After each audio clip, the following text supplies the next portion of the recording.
ऐसा भी होता है कि फाउंडर्स के ऑन पेपर सब कुछ ठीक है, they have the network, they have the funding, they have the right education, पर फिर भी फेल हो जाते हैं. Why is that? किसी भी बिजनेस या स्टार्टअप में एक एक चीज बहुत इंपॉर्टेंट होती है. आपका एक गलत डिसीजन आपकी ऑर्गेनाइजेशन को डिस्ट्रॉय कर सकता है. बहुत सारे लोगों ने ऑर्गेनाइजेशंस बनाए हैं जिनके ऑर्गेनाइजेशंस बने, अच्छे चले, लेकिन उन्होंने एक गलत डिसीजन ले लिया और सब कुछ डिस्ट्रॉय हो गया. बहुत सारे ऐसे एग्जांपल्स हैं. हम विजय माल्या का एग्जांपल ले सकते हैं अगर हम डिस्कशन कर रहे हैं तो. यूनाइटेड बेवरेजेस बहुत अच्छा चल रहा था, मोटा पैसा आ रहा था, लेकिन उनको एयरलाइन शुरू करनी थी. एयरलाइंस प्रॉफिटेबल नहीं होते हैं, उनको भी पता था, but then he had that dream, मुझे करना है. He wanted to be Richard Branson. या लार्जर देन लाइफ वाला जो रहता है, हैविंग गुड टाइम्स वाला जो उनका एटीट्यूड था, वो उनको करना था. जब उन्होंने शुरू करा था, उनको बहुत सारे जो उनके फ्रेंड्स थे या इंटेलेक्चुअल लोग जो उनके नेटवर्क में थे, एनालिटिकल लोग जो थे, उन्होंने मना करा था, ये नहीं माने. पहले दूसरे साल ठीक चला एयरलाइन, तीसरे साल चौथे साल से घाटा दिखना शुरू हो गया था. 2 मिलियन का घाटा, फिर $50 मिलियन का घाटा, फिर $100 मिलियन का. 2005-6 से 2011 तक वो 2 मिलियन का जो लॉस था वो $1150 मिलियन का लॉस हो गया था. But he did not want to give up. मुझे ये एयरलाइन चलाना है, वो जिद थी उनकी. तो जिद भी कई बार आपको ले डूबती है. तो आपका जो क्वेश्चन था कि अगर पेपर्स पे सब कुछ ठीक है तो क्या बिजनेसेस फेल हो सकते हैं? बिल्कुल हो सकते हैं. अगर आप एक गलती करते हैं, विजय माल्या की एक गलती क्या थी? ही did not quit at the right time. जब उनका लॉस होना शुरू हो गया था एयरलाइन का, जब उनकी एयरलाइन लॉस में आ गई थी, $150 मिलियन का लॉस हो गया था, उसके बाद 2008 में जाके उन्होंने IDBI से लोन लिया, और लोन भी गलत टर्म्स पे लिया. वहां से उनका डाउनफॉल शुरू हुआ. गिव अप कर देता ना यार. अपने ईगो पे नहीं लेना चाहिए था. आपका एक बिजनेस बहुत अच्छा चल रहा है, Kingfisher was a known name in beverages. आपका बढ़िया चल रहा है, लोग किसी भी ठेके पे आके या किसी भी क्लब में, नाइट क्लब में जाके ये नहीं कहते थे बियर दे दो, ये कहते थे किंगफिशर दो. तो उस तरह का तुमने ब्रांड नेम बना लिया था. उसके बाद तुम बैठ के एयर होस्टेस की रिक्रूटमेंट खुद से कर रहे हो. So when he launched Kingfisher Airlines, air hostesses की रिक्रूटमेंट उन्होंने बैठ के खुद से करे हैं कि ये तो मेरा पैशन है. भाई ऐसा पैशन किसी काम का नहीं है. जब तुम देख रहे हो कि इस बिजनेस में कोई भी पैसा नहीं बना पा रहा है, ठीक है, बने बनाए बिजनेस को खा गया, अब छुपा घूम रहा है, राइट. तो सब कुछ पेपर्स पे है, लेकिन फिर भी फेल हो गया अपनी जिद की वजह से. अगर उसने 2006, 7, 8, 9 में जिद नहीं करा होता तो विजय माल्या जी आज हमारे देश में ही होते और बहुत अच्छे और स्टार्टअप शायद उन्होंने बिल्ड कर दिए होते. 50 साल की जब उम्र उनकी थी तो उन्होंने ग्रैंड पार्टी करी थी. दीपिका पादुकोण पता नहीं कौन कौन वहाँ पे, शिल्पा शेट्टी वगैरह कौन कौन गए थे. 60 साल की जब उनकी एज थी तब भी इंडिया में, गोवा में शायद ग्रैंड पार्टी करी थी उन्होंने. इतना मोटा पैसा उनके पास तब भी था. नहीं, मुझे तो किंगफिशर को आगे लेके जाना है.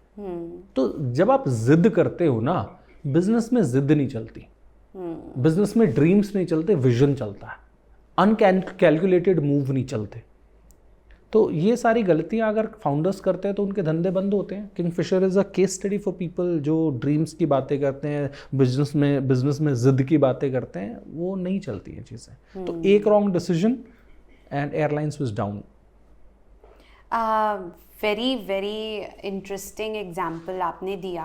पर ये ना, ये बहुत फाइन लाइन होती है क्योंकि हम डिबेट कर रहे हैं. एक साइड पे है कि मतलब like you also said in your story कि पहला स्टार्टअप नहीं चला, try again. But now we have an extreme example where you like you should know how to quit. So how does a founder decide at what point should he actually quit? जब हम founder की बात करते हैं तो founder के साथ काम करने वाले मल्टीपल ब्रेन्स होते हैं.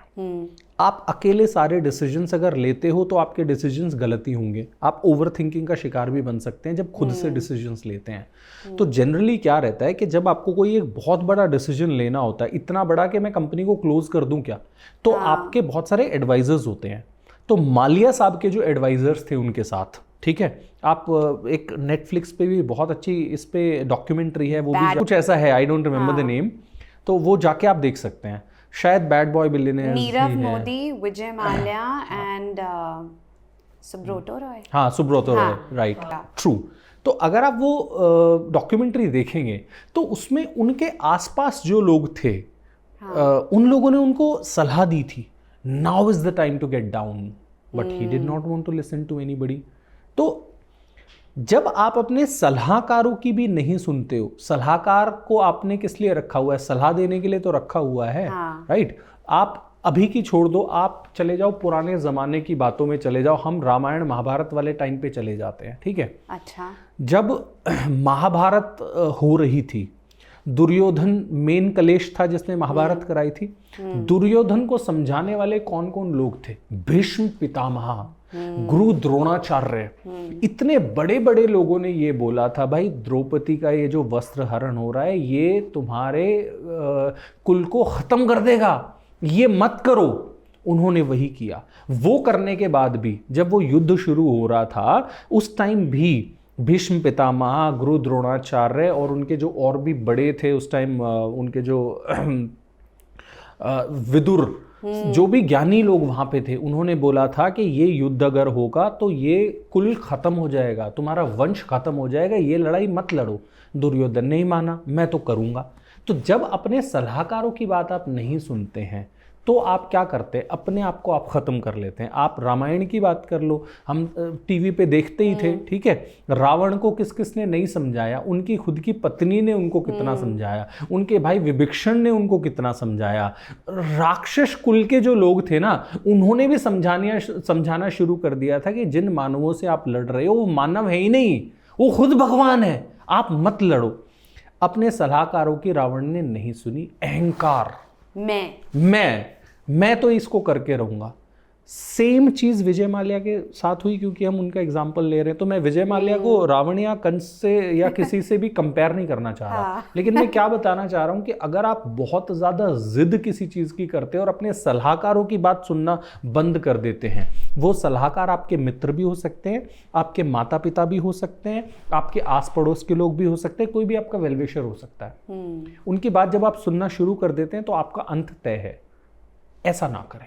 तो आप फाउंडर हैं, लोगों की बात सुने और तब डिसीजन लें।